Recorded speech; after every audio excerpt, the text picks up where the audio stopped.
여러분, 우리 영종도에는 두 종류의 사람들이 살고 있습니다. 14만 명의 사람들이 살지만 경험의 유무로 나누면 둘로 나눠질 수 있죠. 백운산 정상에 올라가서 영종도 시내를 내려본 사람들, 그런 사람들과 또 백운산을 그냥 밑에서 쳐다만 본 사람들, 차이가 있을 겁니다. 한화가 해수욕장 갯벌을 석양이 지는 그 해변 황혼을 맞으면서 걸어본 사람들과 바닷가에서 그저 쳐다만 본 사람들은 차이가 큰 것입니다. 같은 영종도에 있지만 전혀 다른 경험의 깊이가 있는 것입니다. 이 자리 예배하는 우리 성도들도 두 종류로 나눠지지 않을까요? 하나님의 사랑을 경험하고 그 사랑을 위해서 기꺼이 자신을 드려본 사람과 또 그 사랑이 피상적이고 이해와 지식으로만 알고 있는 그 사람, 전혀 다른 은혜의 깊이를 가지고 있을 겁니다. 오늘 우리가 읽은 말씀은 사랑의 세계, 사랑의 경험으로 우리를 초대하고 계시는데, 그 사랑, 우리가 알고 경험하는 그 사랑을 더 깊은 세계로 나아가도록 우리를 도전하고 있습니다. 멀리서 감상하는 산과 오르는 산이 전혀 다른 것처럼 이론적으로 알고 있는 사랑과 사랑을 위해서 목숨을 걸어본 사랑의 차원에는 엄청난 차이가 있는 것입니다. 오늘 본문 11절 말씀 다시 읽어봅니다. 시작. 여러분이 처음부터 들은 소식은 이것인데 서로 사랑하라는 것입니다. 아멘. 우리가 잘 알고 있는 것처럼 서로 사랑하라는 말씀은 낯설거나 새로운 명령이 아닙니다. 처음부터 들은 소식입니다. 우리가 예수 그리스도에 대해서 듣는 그 순간, 예수를 믿어 복음으로 들어온 그 순간부터 늘 들은 명령 중에 하나가 서로 사랑하라는 것이죠.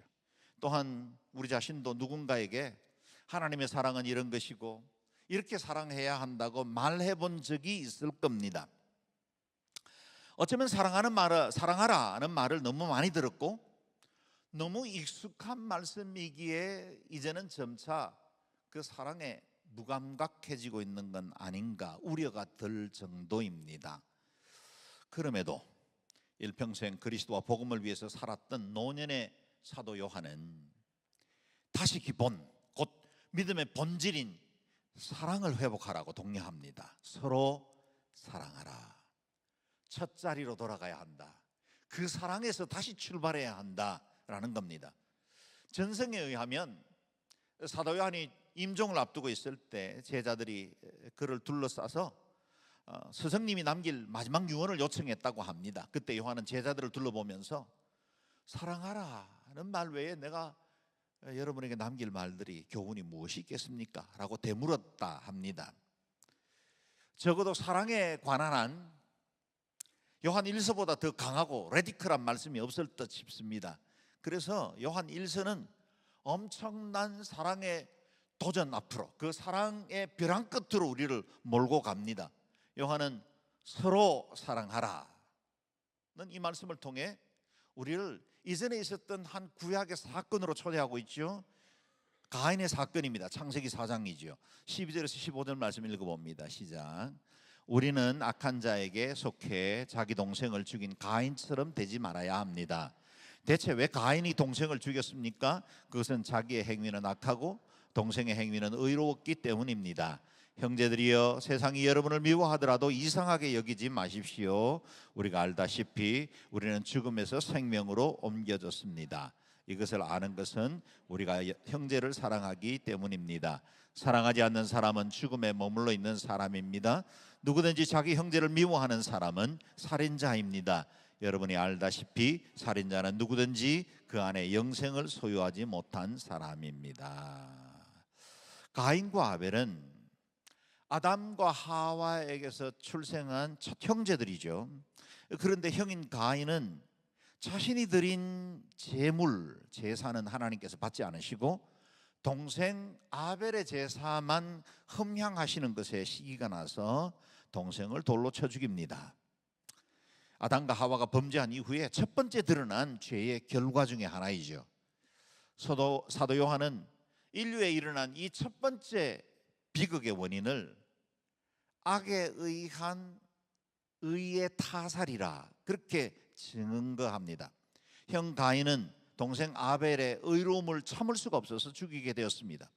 악은 의로움 앞에 노출되는 것을 견디기 힘들어합니다. 마치 어둠이 빛 앞에서 혼비백산 도망가는 것과 같습니다. 인간은 자신의 악을 버리고 선을 향해 나아가는 거룩한 존재가 아니라 오히려 의롭고 선한 것들을 제거함으로 자신의 악을 정당성화시키려고 합니다.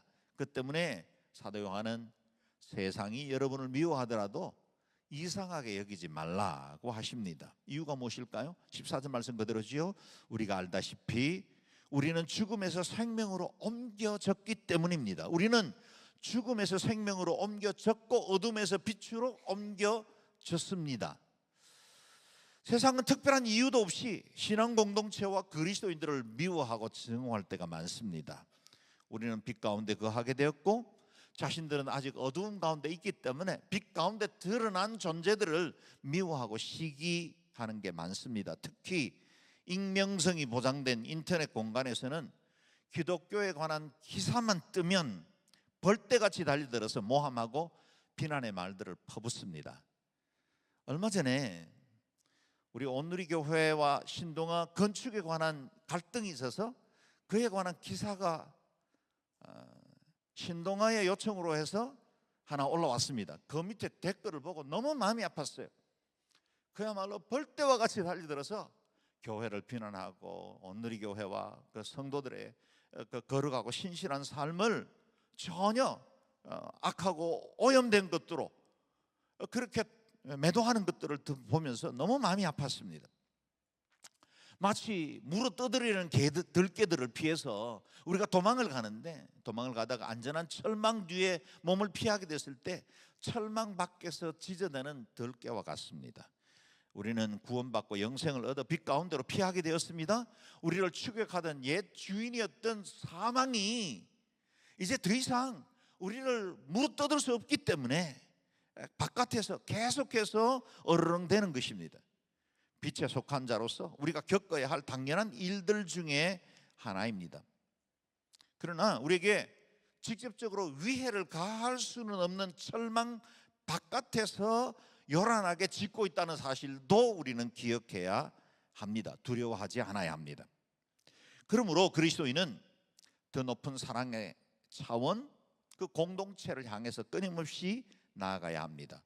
사도 요한은 우리에게 도전합니다. 누구든지 자기 형제를 미워하는 사람은 살인자입니다.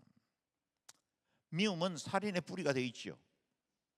가인이 아벨을 죽인 이유도 자신보다 더 의로웠기 때문이다. 시기하고 미워하다가 그 감정이 결국 살인에까지 이르게 되었다는 겁니다. 진짜 우리가 두려워해야 할 것은 바깥에서 우리를 향해 짖는 그 어떤 공격자들이 아니라 옛 정과 욕심이나 사단의 세력이 아니라 우리 내면 안에 사랑이 식어가고 하나님을 경외하는 마음들이 사라지는 것에 대해서 두려워해야 합니다. 우리 마음속에 하나님의 사랑을 받은 자이지만 그 사랑이 점차 희미해지고 냉담해져가는 우리의 가슴이 더 두려워해야 할 적들이나 사실을 기억해야 합니다. 미움이란 내 속에서 느끼는 감정에 불과할지도 모르지만 이것이 행동으로 드러나면 다른 사람들을 심각하게 해치는 일이 되기도 하죠. 우리는 요즘 분노 조절 장애로 인해서 끔찍한 일을 저지르는 사람들을 왕왕 봅니다. 도로 위에서 보복 운전 위험천만합니다.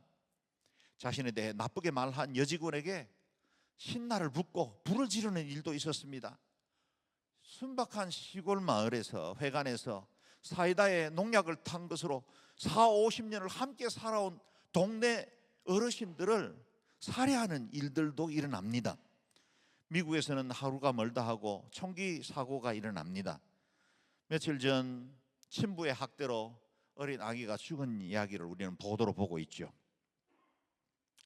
춘천에서 대구에서 여수에서 지역도 다양하게 곳곳에서 지금 영아, 유아 학대가 계속 이어지고 있다는 보도도 봅니다. 미국 루지애나주의 슈벌리몰트라는 이 지역에서는 가정 불화로 인해서 화가 난 한 가장이 자기 자녀들을 쏴 죽이고 이웃집들까지 해서 아이들만 8명을 사살한 이야기가 며칠 전에 보도가 되었습니다. 이게 인간입니다. 우리가 가지고 있는 이 미움에 대해서 너무 여러분 가볍게 생각하면 안 됩니다. 우리가 어느 누군가에게 대해서 가지고 있는 정오나 미움은 자라나면 더 큰 죄를 불러일으킬 수 있다는 겁니다. 그래서 요한은 정의하기를 자기 형제를 미워하는 사람은 살인자라 부릅니다. 모든 죄가 그 마음으로부터 비롯되기 때문입니다. 더욱더 두려운 것은 살인자는 누구든지 그 안에 영생을 소유하지 못한 사람이라 하십니다. 이 말씀을 도식으로 그러면 이렇게 됩니다. 형제를 미워함, 살인자, 살인자는 영생 없음. 좀 더 간단하게 도식을 그려볼까요? 형제를 미워함, 영생 없음.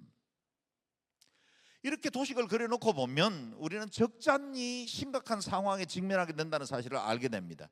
우리 중에 다른 형제 자매를 미워해보지 않은 사람이 어디 있겠습니까? 그렇다면 우리 대부분의 사람들은 영생을 얻지 못한다는 뜻입니까? 문자 그대로 적용한다면 우리 중에는 영생을 얻을 사람이 단 한 사람도 존재하지 않는다는 것이 결론으로 나와야 합니다. 그러나 여기서 우리는 이 주신 말씀 가운데 담긴 하나님의 의도, 사랑의 본질이 무엇인지를 알아야 합니다. 사랑은 단순히 내 감정이나 내 인격이나 성품 그리고 내 열심에서 나온 것이 아니라는 겁니다. 여러분, 사랑의 본체는 하나님이십니다. 하나님이 사랑이십니다. God is love. 우리 스스로의 인격과 성품으로는 온전한 사랑을 이룰 수도 없고 그에 가까이 다가갈 수도 없습니다. 내가 사랑할 능력이 없다는 사실을 시인하면서부터 하나님의 사랑이 우리 속에 들어오기 시작하는 겁니다. 하나님의 조건 없는 사랑, 그 은혜를 누린 사람들, 그 사랑에 감격한 사람들, 그 십자가 앞에 서 있는 사람들만 새로운 사랑을 시작할 수 있다는 겁니다. 하나님께서 원하시는 가장 중요한 계명이 무엇일까요? 23절에서 24절 읽어봅니다. 시작. 하나님의 계명은 이것이니 곧 하나님의 아들 예수 그리스도의 이름을 믿고 하나님께서 우리에게 계명을 주신 대로 서로 사랑하라는 것입니다. 하나님의 계명을 지키는 사람은 하나님 안에 있고 하나님은 그 사람 안에 계십니다. 하나님의 계명을 통해 하나님이 우리 안에 계시는 것을 압니다. 아멘. 사랑은 가장 중요한 하나님의 계명이라 하십니다. 10계명 요약하면 사랑입니다. 구약의 율법도 신약의 복음도 줄이고 또 축약해서 하나의 단어로 찾아내면 그건 사랑입니다. 하나님이 사랑이시기 때문에 그 사랑으로 십자가를 우리에게 허락하셨고 그 사랑으로 우리에게 영원한 천국과 복음을 허락하셨기 때문이죠. 하나님의 성품 가장 잘 드러난 단어가 사랑입니다. 그렇다면 이 사랑은 그리스도인들의 규범의 수준에 머물 수가 없다는 겁니다. 하면 좋고 안 해도 어쩔 수 없는 신앙의 액세서리가 아니라는 겁니다. 사랑은 마치 저와 여러분의 생명과 같은 것이다는 겁니다. 정말 마음에 새기면서 들어야 합니다. 하나님과 우리와의 관계를 가능하게 하는 가장 중요한 증거가 사랑이다는 겁니다. 보십시오. 하나님의 계명, 곧 사랑의 계명을 지키는 사람은 하나님 안에 있고 하나님은 그 사람 안에 계십니다. 하나님과 우리 사이의 관계를 가능하게 하는 것이 무엇이죠? 사랑입니다.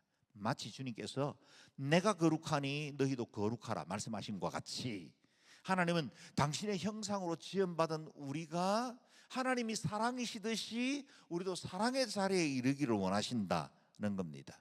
사랑의 존재가 되는 것이 마땅하다 하십니다. 하나님이 사랑이시고 우리가 그 하나님을 사랑하고 그 하나님의 사랑을 입었다는데 우리에게 사랑이 없다? 있을 수 없는 일이다. 오히려 그게 기형적인 것이다는 것입니다. 그렇다면 우리가 어떻게 참된 사랑을 할 수 있을까요? 16절 말씀 읽어봅니다. 시작. 예수 그리스도께서는 우리를 위해 자기 목숨을 내놓으셨습니다. 그래서 우리가 사랑을 알게 됐습니다. 그러므로 우리도 형제들을 위해 우리 목숨을 내놓는 것이 마땅합니다. 아멘. 저와 여러분이 사랑을 알게 된 것이 어떤 이유입니까? 예수 그리스도께서 우리를 위해 자기 목숨을 내놓으신 것 때문에 저와 여러분도 사랑을 배웠다는 거예요. 사랑은 내가 단순히 느끼는 감정, 내게 설레고 어느 누군가를 볼 때 좋아하는 감정, 그게 아니라는 겁니다. 사랑은 사랑의 본체이신 하나님으로부터 비롯되었습니다. 카인의 후예인 저와 여러분에게는 온전한 사랑 이루어질 수 없다는 겁니다. 언제 우리가 이 같은 참된 사랑을 알게 되었습니까? 예수 그리스도께서 우리를 위해 자기 목숨을 내놓으셨을 때입니다. 다시 말하면 우리가 사랑을 온전히 배우기를 원한다면 십자가 아래로 나아가야 한다는 겁니다. 참된 사랑도 헌신도 십자가 없이는 이루어질 수 없습니다. 세상에도 약한 자를 돕고 자신의 삶을 희생하는 의인들이라 불리는 사람들이 없지는 않죠. 그러나 만약 진정한 예수 그리스도의 사랑을 경험해보지 못한 사람들의 모든 선행은 결코 온전한 사랑이라 할 수가 없습니다. 많은 그리스도인들이 요한복음 3장 16절은 알고 있으면서 요한 1서 3장 26절은 모르거나 아니면 외면하기가 쉽습니다. 요한복음 3장 16절 먼저 읽어볼까요? 시작. 하나님이 세상을 이처럼 사랑하사 독생자를 주셨으니 이는 저를 믿는 자마다 멸망하지 않고 영생을 얻게 하려 하심이라. 아멘. 독생자를 내어주신 하나님의 사랑을 우리가 입었다면 이제는 요한 1서 3장 16절로 나아가야 한다는 겁니다. 읽어보죠. 시작. 그러므로 우리도 형제들을 위해 우리 목숨을 내놓는 것이 마땅합니다. 아멘. 하나님의 놀라운 사랑을 경험한 사람들만 그 사랑을 이룰 수 있다는 겁니다. 형제를 위해서 목숨을 내놓는 일은 아무나 할 수 있는 일은 아니죠. 우리가 사랑이라는 단어를 채용한다 할지라도 그 사랑의 경지까지 나아가기는 쉽지 않습니다. 그러나 우리가 하나님의 측량할 수 없는 큰 사랑을 빚진 자라는 사실을 자각하게 될 때 우리 마음으로부터 그 사랑이 흘러나오기 시작하는 겁니다. 그래서 선교사님들이 잃어버린 영혼들을 향해 자신의 모든 행복을 뒤로하고 기꺼이 선교지를 향해 나아가는 것입니다. 자기 아들 둘을 죽인 사람을 양자로 받아들인 손양원 목사님의 사랑도 십자가가 아니면 어찌 해석할 수 있겠습니까? 인도 빈자들의 어머니로 살았던 데레사의 삶도 십자가로부터 출발했습니다. 참사랑은 참되신 하나님의 사랑을 경험한 사람들에게만 가능합니다. 저와 여러분, 우리는 십자가의 사랑을 경험한 사람들입니다. 그래서 하나님이 위대한 이 형제 사랑의 자리로 우리를 초대해 주신 것입니다. 이 초대장을 받고 보면 이렇게 생각이 듭니다. 하나님은 우리 자신보다 우리를 더 크게 여기시는구나. 우리 자신을 보면 이게 불가능한 것처럼 여기시는데 하나님은 우리를 더 크게 여기셨기에 이 사랑으로 우리를 초대해 주십니다. 우리 스스로는 사랑할 수도 없고 내 자신의 인격, 내 스스로도 신뢰하지 못할 때가 너무나 많은데 하나님은 우리를 믿어주고 계십니다. 사랑하라, 더 큰 사랑을 하라, 더 온전히 사랑하라, 이렇게 초대해 주시는 겁니다. 우리를 귀하게 보신 것입니다. 그럼 어떻게 사랑할 수 있을까요? 17절에서 19절 말씀 읽겠습니다. 시작. 누구든지 세상 재물을 갖고 있으면서 자기 형제나 자매의 궁핍함을 보고도 도와줄 마음이 없다면 어떻게 그 사람 안에 하나님의 사랑이 있다고 하겠습니까? 자녀들이여, 우리가 말과 혀로만 사랑하지 말고 행동과 진실함으로 사랑합시다. 이렇게 행해야 우리가 진리에 속한 줄을 알고 하나님 안에서 확신을 갖게 될 것입니다. 아멘. 사랑의 방법을 말씀하시지요. 말과 혀로 하는 사랑이 아니라 행함과 진실함으로 하는 사랑이다. 구체적인 사랑이죠. 자기 형제나 자매의 궁핍함을 볼 때 작은 것으로부터 도와주기 시작하는 것입니다. 우리가 하나님의 사랑을 가졌기에 행동함과 진실함으로 사랑해야 하고 그 사랑의 힘 역시 십자가로부터 비롯되는 것입니다. 사랑도 나무와 같아서 사랑나무는 사랑 열매를 맺습니다. 미움도 나무와 같아서 미움 열매는 늘 미움의 열매를 맺게 돼 있습니다. 우리는 사랑나무로 세워졌습니다. 저와 여러분은 사랑의 열매를 맺어야 합니다. 예수님은 지극히 작은 자 하나에게 한 것이 곧 내게 한 것이라고 하셨죠. 줄인 자를 먹이고 목마른 자에게 마실 것을 주고 나그네를 영접하고 헐벗은 자를 입히고 병든 자를 돕고 옥에 갇힌 자를 돌아보는, 그것이 말과 혀로만 하는 사랑이 아니라 행함과 진심으로 함으로 하는 사랑입니다. 우리 예수님의 사랑을 보십시오. 십자가로 만든 사랑입니다. 그 사랑은 화려한 언어로 장식된 사랑이 아니라 피 흘리는 사랑이었습니다.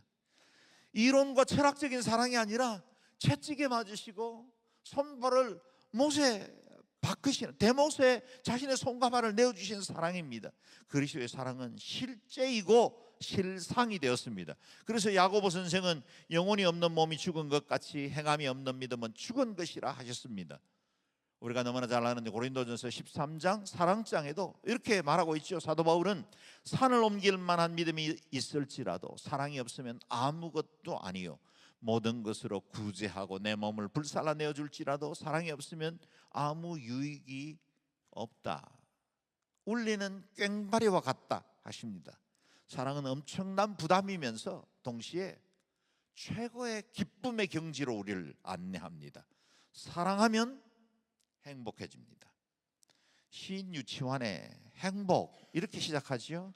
사랑을 하는 것은 사랑을 받는 것보다 행복하나니라. 사랑의 본질은 받는 것이 아니라 주는 것이다. 사랑하고 섬겨본 사람은 이 비밀을 압니다. 사랑해본 사람은 행복해집니다. 여러분 행복하게 사십시오. 사랑하며 사시기를 바랍니다. 사랑하면 함께 살고 사랑하지 않으면 미워하고 증오하면 함께 죽습니다. 예전에 양희은 씨 노래 가운데 세상을 작은 연못에 비유한, 연못에 사는 두 마리 물고기에 비유한 노래가 있습니다. 깊은 산 오솔길 옆 자그마한 연못엔 지금은 더러운 물만 고이고 아무것도 살지 않지만, 제가 노래로 불러볼까요? 깊은 산 오솔길 옆 자그마한 연못엔 지금은 더러운 물만 고이고 아무것도 살지 않지만, 여기까지. 그 다음에요, 가사를 보면 왜 이 물이 더럽혀졌을까요?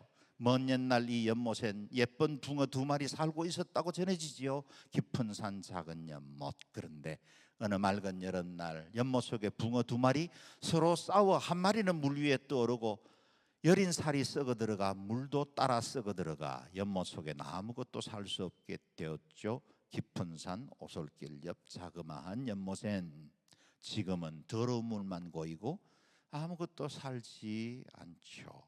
이 세상이 상대를 미워하고 죽임으로 자신은 더 많은 것을 갖게 되었고 승자가 되었다고 착각하지만 사실은 함께 죽어가는 길입니다. 정오로 말미암아 전쟁과 살인과 거짓과 악이 득세하는 세상이 된 것입니다. 요즘 미국과 이스라엘 그리고 이란 사이에 일어나는 전쟁을 보면 마치 치킨 게임처럼 너 죽고 나 죽자라고 덤벼드는 것 같아 보입니다. 온 세계가 중동발 전쟁의 여파로 몸살을 앓고 있습니다. 그동안 양 진영에서 쏟아부은 전쟁 비용, 만약 그것을 우리가 평화를 위해서 사용할 수만 있었다면 이 세상은 얼마나 더 좋은, 살기 좋은 나라가 되었을까요? 여전히 아프리카와 아시아에 굶주려 있는 수많은 사람들이 계속되고 있고, 동시대 우리가 같은 하늘을 이고 사는데 이 세상 아래 사는 수많은 사람들이 질병과 가난으로 인해서 고통을 겪고 있습니다. 의료 혜택이 사라진 채 최해 빈국에서 고통당하는 이들이 많이 있는데, 국가들은 엄청난 전쟁 비용을 통해서 상대를 죽이는 일에 몰골하고 있습니다. 정말 인간이 어디까지 악해질 수 있는지 끝을 가늠하기 힘들 정도입니다.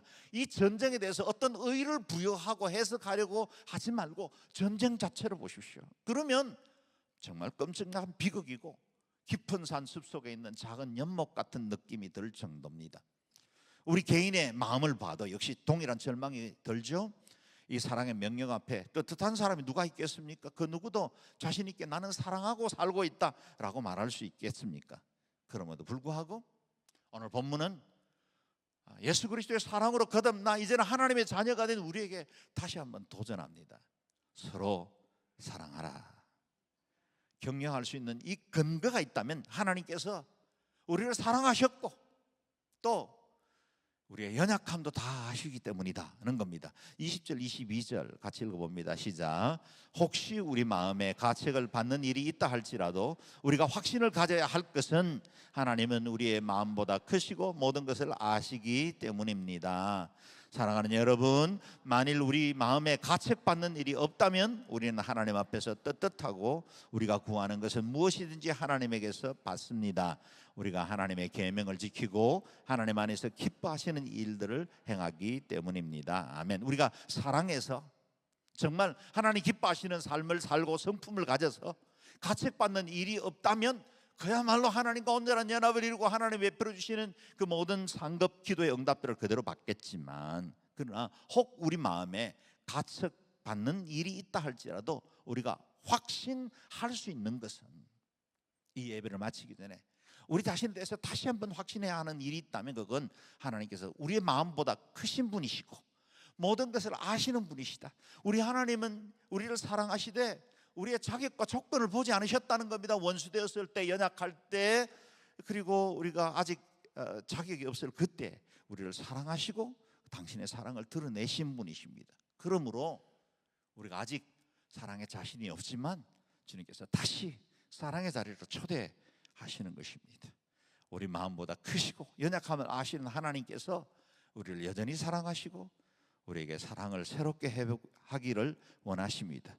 보십시오. 우리가 확신을 가져야 할 것은 하나님은 우리의 마음보다 크시고 모든 것을 아시기 때문입니다. 이 보배 같은 사랑, 진리, 하나님의 성품에 대해서 우리가 포기하지도 말고 좌절하지도 말고 계속해서 도전하고 새롭게 시도해야 합니다. 내가 이전에 인격적으로 내 삶에서 내 입술에서 사랑하지 못하는 일들이 드러날지 알지라도 다시 한번 하나님의 사랑으로 나아가야 하고 그 사랑에 힘입어서 우리가 다시 사랑하기로 결정해야 합니다. 하나님의 성품, 주의 은혜를 구해야 합니다. 보십시오. 우리가 구하는 것은 무엇이든지 하나님에게서 받습니다. 그 구하는 것들 중에 주여 우리 자녀들 건강하게 해주십시오. 우리 가정에 물질의 필요를 채워주십시오. 우리의 삶의 미래를 복되게 해주십시오. 다 건강한 것 구할 수 있죠. 그런데 그 무엇보다 우리에게 사랑의 능력을 주십시오. 주님이 사랑하시는 것처럼 우리도 사랑할 수 있도록 해주십시오 라고 구할 수만 있다면 그 구한 것은 하나님께서 응답하실 것이고 그리고 사랑의 사람으로 변화되어 갈 것입니다. 하나님은 지금도 우리를 성삼위 하나님의 신비, 그 연합의 사랑으로 초대하고 계십니다.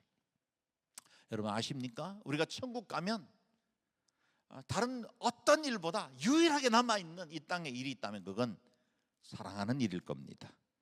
사랑은 여기서부터 내 작은 일들부터 시작해야 합니다. 그리고 그 사랑이 점점 성장하고 변화되어 온전한 사랑으로 이르는 천성에 이를 때까지 우리가 지속적으로 사랑의 자리로 나아가야 합니다. 오늘도 십자가 바라보십시다. 아들을 내어주신 하나님의 사랑을 기억하십시다.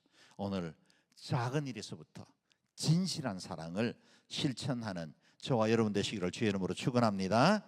아멘. 세 가지를 점검해 봅니다. 나의 사랑의 근거가 예수님의 십자가인가? 두 번째, 나의 사랑에는 희생과 섬김이 있는가? 세 번째, 나는 입술의 사랑으로 그치지 않고 열매로 나타난 사랑을 하고 있는가?